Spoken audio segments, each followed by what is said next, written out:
Tomorrow, I'm going to ruin his life. I have been with him for 3 years now. We planned on getting married when our lives settled down. I wanted to start a family with him. I loved him more than anyone else in this world. I've sacrificed so much for him, moved away from my home, turned down jobs so I could stay with him, and stood by his side as he started to go back to school. I gave him my world, and he cheats on me. I found out over a month ago. The scumbag got cocky, and I found out that he was cheating on me with 2 different women. One is a TA at his university. The other is his best friend's girlfriend. I am livid. I write this post choking back venom. I loved him so much. He was my world, but now he will be the world I burned to nothing but ash. I've paid for everything since he quit his job last year to go to school. I was more than happy to help him. I make enough to support us both. The only upside is that the student loans are in his name with no connection to me. It will hurt to push the scumbag out to sea, but I will survive. I have held out for a month, enough time to create what I call the day his world burns. Tomorrow we are hosting a party. I arranged for his family to come, but my family will sadly not be able to make it. I have packed everything valuable already in the suitcases in the back of my car. My brother will come during the event tomorrow to take the car that is in my name that the dirtbag drives to my parents' house. The joint account, which is all my money anyways, is already empty. The event will be great, and he thinks it's for us to announce our engagement to his family. What will happen in reality is I will announce my departure from his life. I have already taken a job out of state and have lined up a new place to live.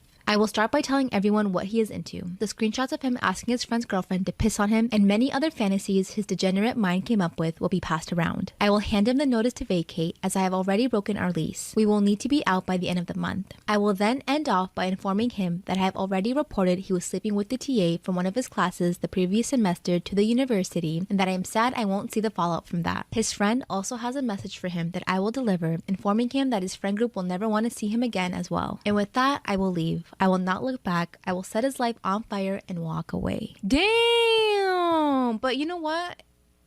Bravo to you. Because if you're going to break up with someone and you really want it to hurt, this is how you do it. Calm, collective. She gave herself time to really process everything and didn't really just do it off pure emotion and gave herself a really good setback plan to go back home, and she already has a job lined up. That's how you do it. I know it's hard, but like, we need an update.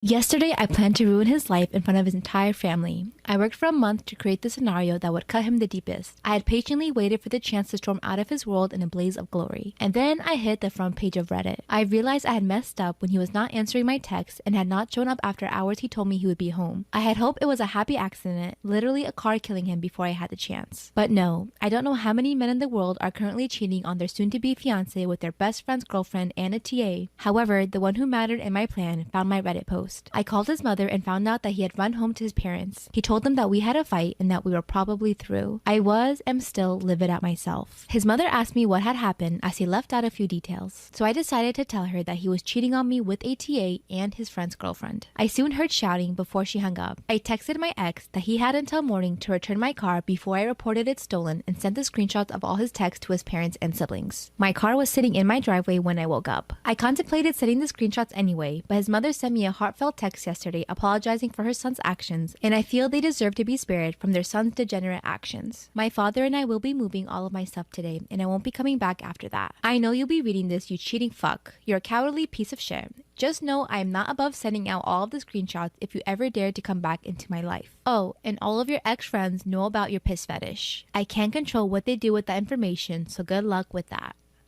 Back in 2018, I got really sad, and I did not brush or wash my hair for a long time, and so what happened was I got a rat's nest, as my mother would call it, on the back of my head, and I hid it by putting my hair back in a ponytail, and I would like back comb my hair, and it was like this big poofy ponytail, and people would say, wow, your ponytail's so pretty, you should do a hair tutorial. I'm about to fart.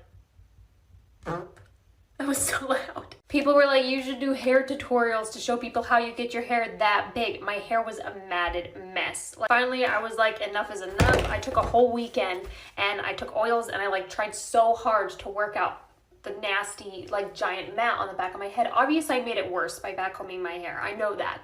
So I spent 3 days. I took a sick day off work. I like tried to fix it, couldn't fix it. I called the salon and I was like, this is really embarrassing. I think I'm gonna shave all my hair off my head. Like, I think that's what I have to do because I have a giant mat on the back of my head and I can't get it out. And the girl who answered the phone was like, oh, well, did you know that the owner of the salon specializes in dreadlocks? And I was like, well, that's not really what I'm looking for. And she said, no, he's great with knots, basically is what I'm saying. So I don't think we're going to have to shave your hair off. I think he's going to be able to take a look at it and take out the knots for you. So she set up a consultation.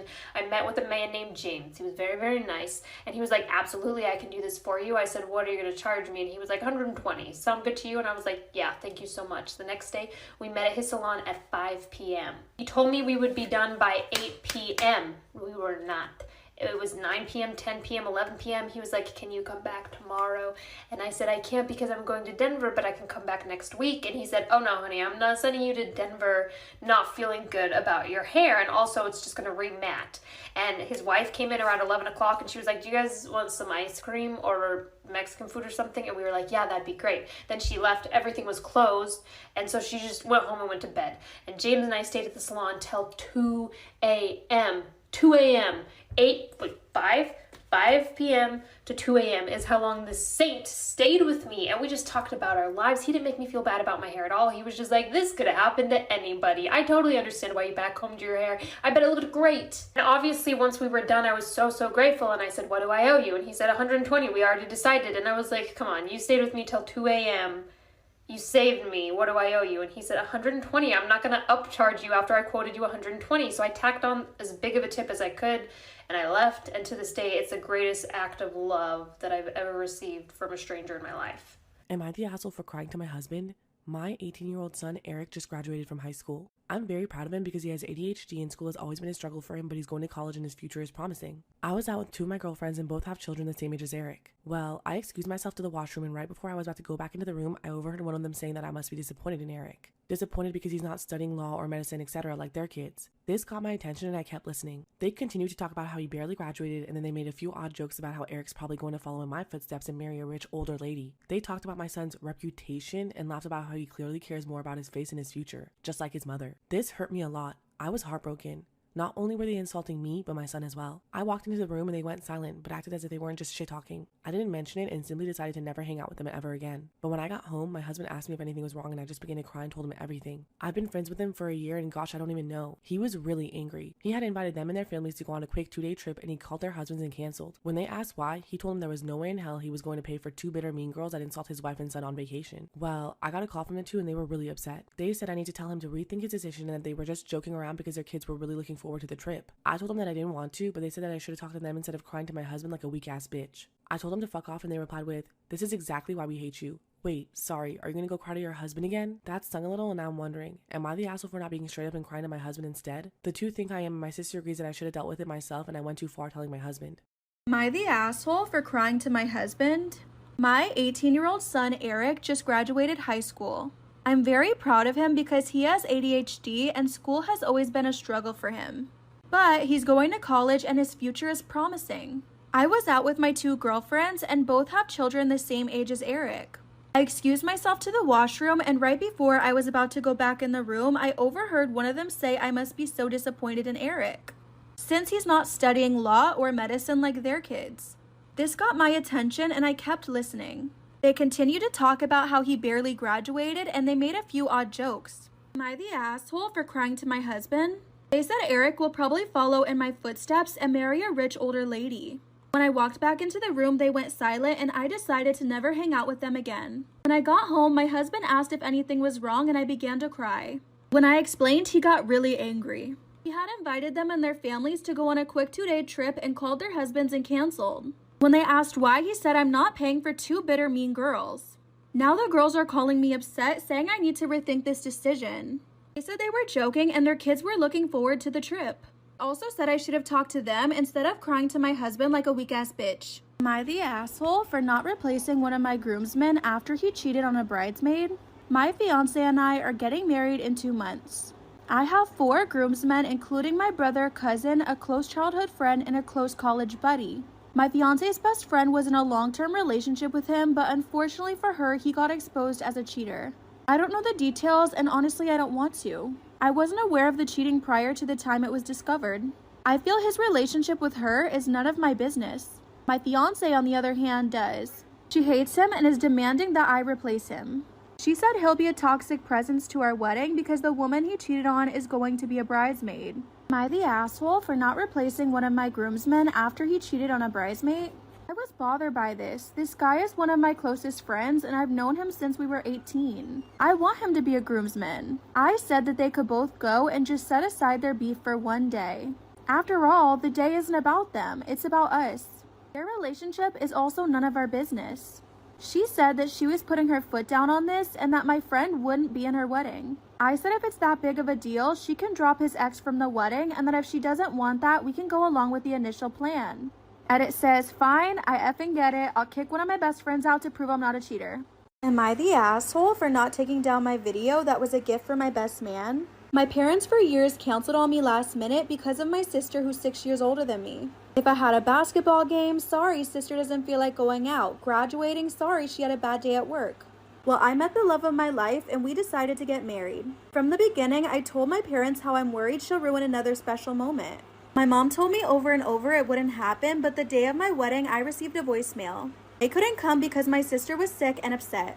I was hurt, but my best man is a jokester. He took my phone and asked my fiance if he could post a video of our wedding as a gift. Am I the asshole for not taking down my video that was a gift for my best man? He wanted to post the wedding on social media and she loved the idea. I had no idea until I came home. Caption was my best friend. He's an amazing person even if his parents never showed up for him. In all the videos, all you could see were her parents.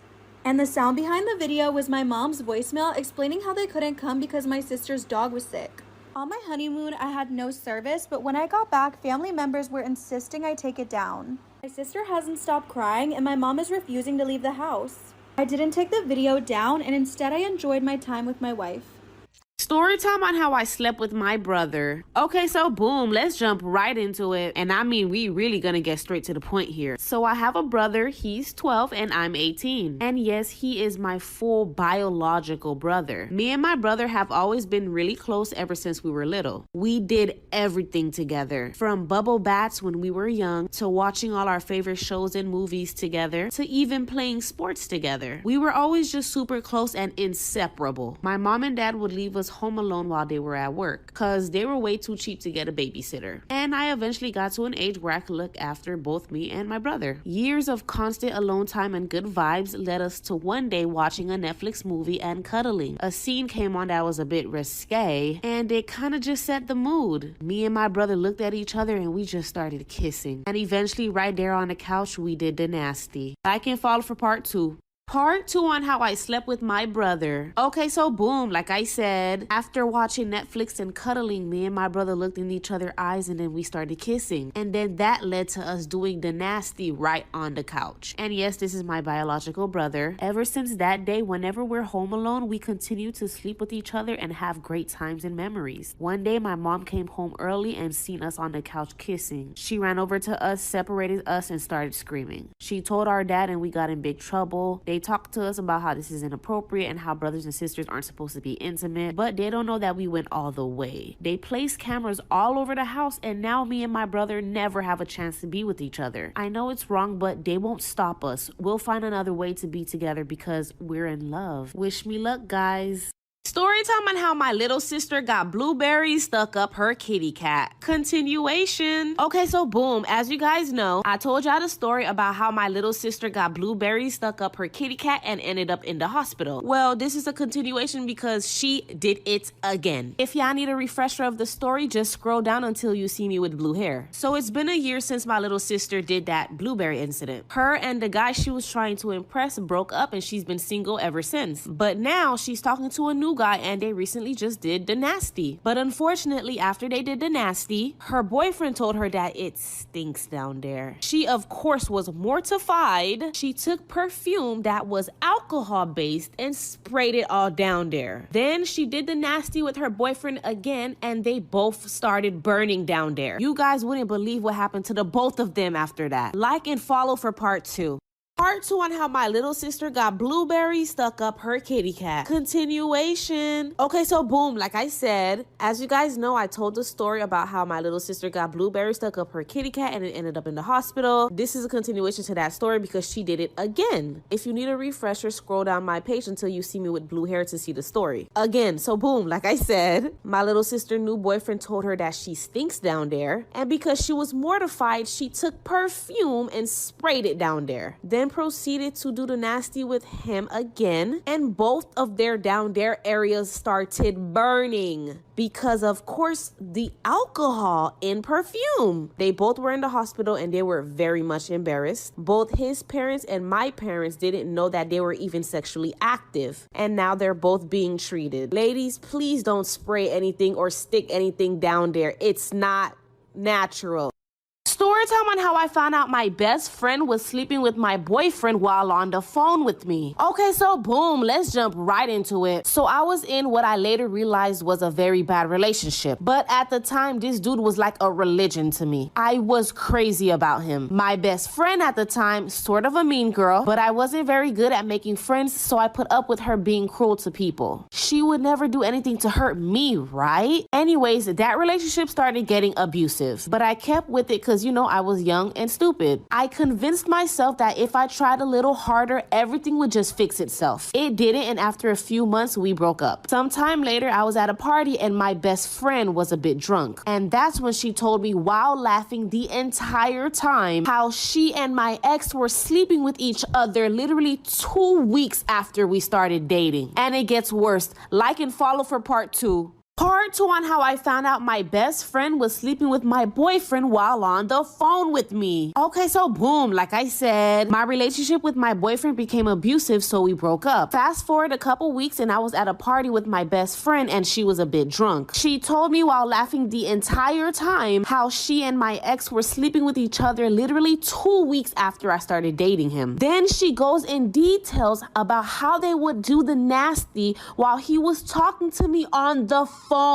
Mind you, she's laughing while saying this. She went into detail on all the ways and places they used to sneak around to sleep with each other. And this was the girl I would cry to when my ex would abuse me. She didn't seem to have any idea that what she was saying was literally messed up. She actually thought that I would find it funny too. Safe to say that that friendship ended. Be careful for fake friends out there, y'all. Story time on how I caught my dad sleeping with my sister, his biological daughter. Okay, so boom, let's jump right into it. So my mom passed away when I was 10 years old. Me, my dad, and sister grieved the loss of our mom/wife and honored her as best as we could. But the loss of our mom hit our dad pretty rough. Due to the loss, for about 4 years, he continued to suffer from depression. But recently, my dad has been happy. The happiest I've seen him in a long time. And it kind of came out of nowhere, but of course I was happy for my dad. I'm now 14 and my sister is 12, and everyone always says how much my little sister looks like my mom. Literally my mom's twin and mini-me. I thought nothing of it, but little did I know my sister looking like my mom would make my dad do some disgusting things. Like and follow for part 2.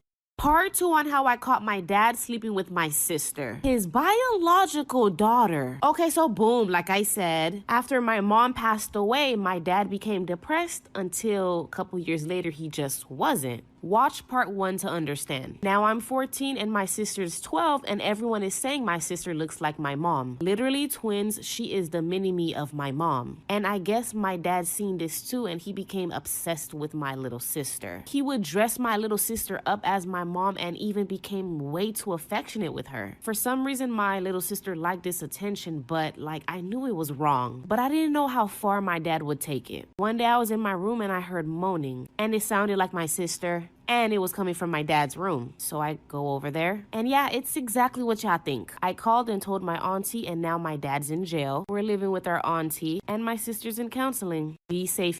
Story time on how I caught both of my best friends cheating on me with my boyfriend. Yes, both of them. So at the time, I was entering college, and one of my best friends went to the same school as me. My other best friend went to the same school as my boyfriend. And our schools were close. We were only like 10 minutes away from each other. Homecoming is when things started to get fishy. I asked my boyfriend if he wanted to come out to our homecoming games. and he said that he was busy. Then, of course, I asked my best friend, but she said she had cheerleading practices because she was trying to become a cheerleader. I don't know, they just always seem busy doing something around the same time. So then the holiday comes up and I visit my boyfriend's family for Christmas.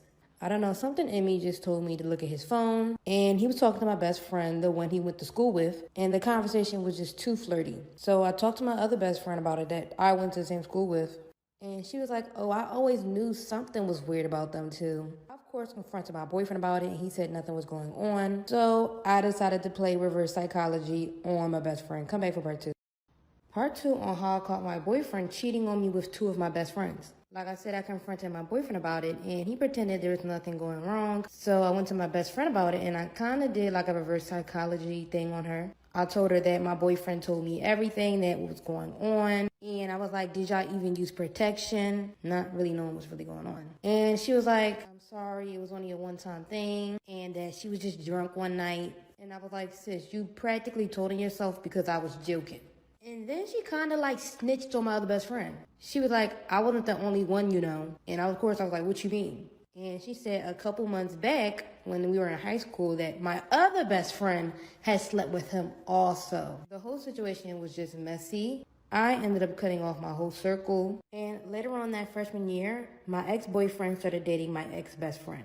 If you are wondering whether or not to hook up with your ex-boyfriend, here is a sign not to. One day, my ex hit me up again. Let's call him Jaden. He hit me up and he asked me if I was single. I said yes. He told me that he was single too. And honestly, I missed him and he asked me to hang out one day. I was super excited to see him again and I was really looking forward to building our relationship over. He came over to my place and we talked for a bit. We watched movies, we cuddled, we kissed, and we did other stuff. The other stuff went on for hours, and I mean hours, because we had not talked to each other for 3 whole years. We broke up a really long time ago, and once we reconnected, we could not keep our hands off of each other. We cuddled and watched movies for the rest of the night, and eventually I drifted off to sleep. I woke up in the middle of the night to him getting dressed, and I asked why he was leaving and where he needed to go because I really wanted him to stay the night. He says he can't miss this wedding that he's supposed to go to early in the morning, and I understood, and I asked him who was getting married and to tell them congrats. He said thanks. It's my wedding. And then he left. This is probably the most tragic and preventable airplane accident you'll ever hear about. The facts of this story are so shocking that when the audio of what led to the disaster was discovered, investigators and airline officials couldn't believe their ears. The audio of this disaster is so unsettling, but I will include it at the end of this story. On March 23, 1994, Aeroflight 593 was on its way from Russia to Hong Kong.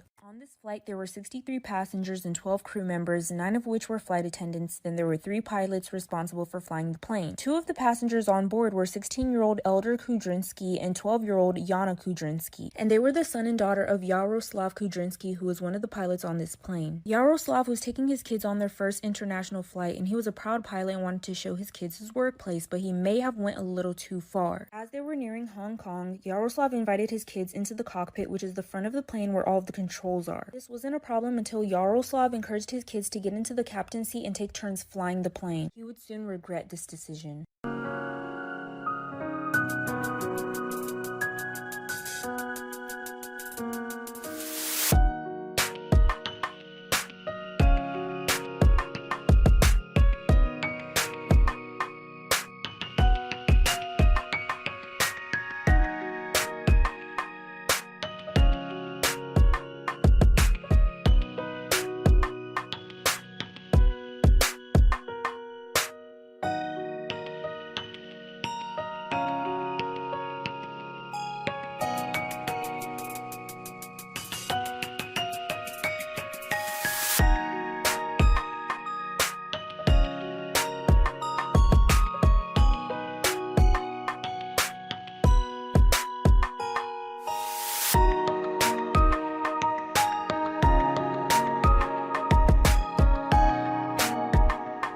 Of what happened to Aeroflight 593. So pilot Yaroslav Kudrinsky asked his 12-year-old daughter Yana if she would like to get into the pilot's seat and fly the plane. Yana was a bit scared, but her father encouraged her that it would be fine. Now, Yaroslav wasn't actually going to let her fly the plane. He would only make it seem like she was. Once she got into the pilot's seat, autopilot would be turned on. He would press some controls that would turn the plane slightly to the left, and it would feel like she was actually the one turning the plane to the left. She kind of felt the control handle turning itself, so she knew it wasn't actually her taking control. Once Once she was done, it was now his 16-year-old son Eldar's turn. Now when Eldar got into the pilot's seat, his dad messed with controls to make it seem like Eldar was flying the plane just like he did for Yana. Then he put the controls back to normal, which leveled the plane out. Then he left Eldar in the pilot's seat and got distracted and started talking to his daughter Yana. While Yaroslav wasn't paying attention, Eldar was in the pilot's seat, forcing the control handle to go into the direction that he wanted, which was fighting the autopilot, so the autopilot disconnected. Now 16-year-old Eldar is actually in control and is flying the plane.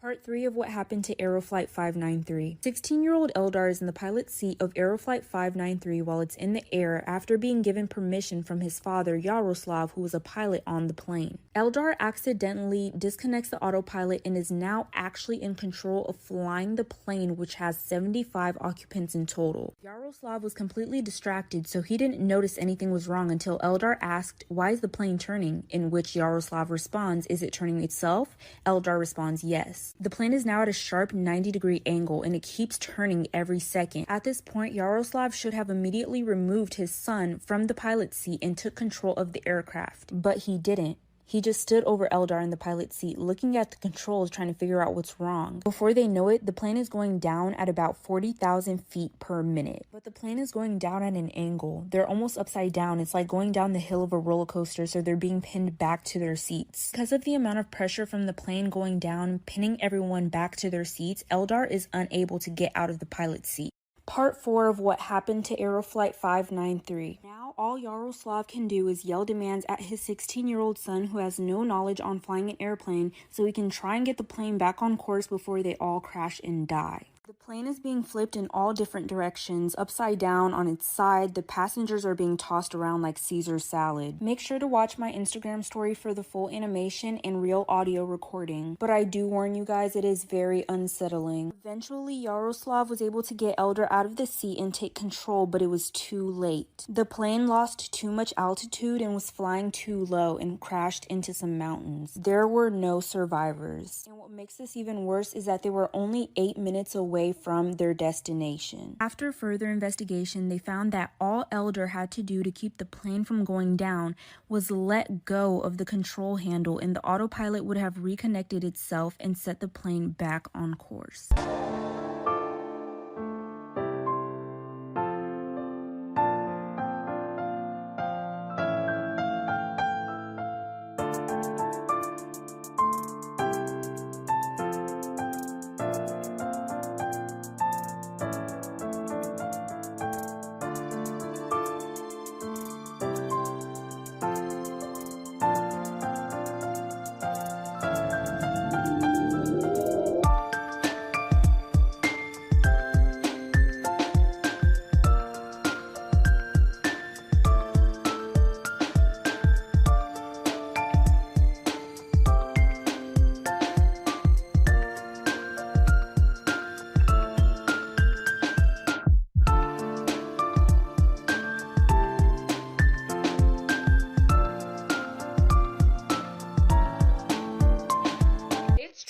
Thursday, so let's talk about one of the worst moms in history. China Arnold was a 28-year-old mom who microwaved her 28-day-old baby. Here are the train of events that led China to microwaving her baby. August 29, 2005, China Arnold and her baby father, Terrell Talley, got into an argument in the middle of the night, allegedly. They were arguing because Terrell did not believe that he was the father of China's baby. During this argument, Terrell confessed to sleeping with a neighbor, and China was drunk during this argument, and that set her off. This angered China to the point where she put her baby in the microwave for more than 2 whole minutes. She later on said that she microwaved her baby because she was drunk and she was afraid that Terrell might find out that he wasn't the baby's father. DNA tests later on concluded that Terrell was in fact the baby's father. Later on, she took her baby to the hospital and the baby died in the hospital the next day. So the hospital got the police involved. Investigators found that the burns on the baby were very similar to a case they had worked where a baby had been microwaved. What's even more disgusting is she got witnesses to lie for her and say that they saw China's nephew put her baby in the microwave. But China's nephew had an alibi, and so they charged China and sentenced her to life in prison.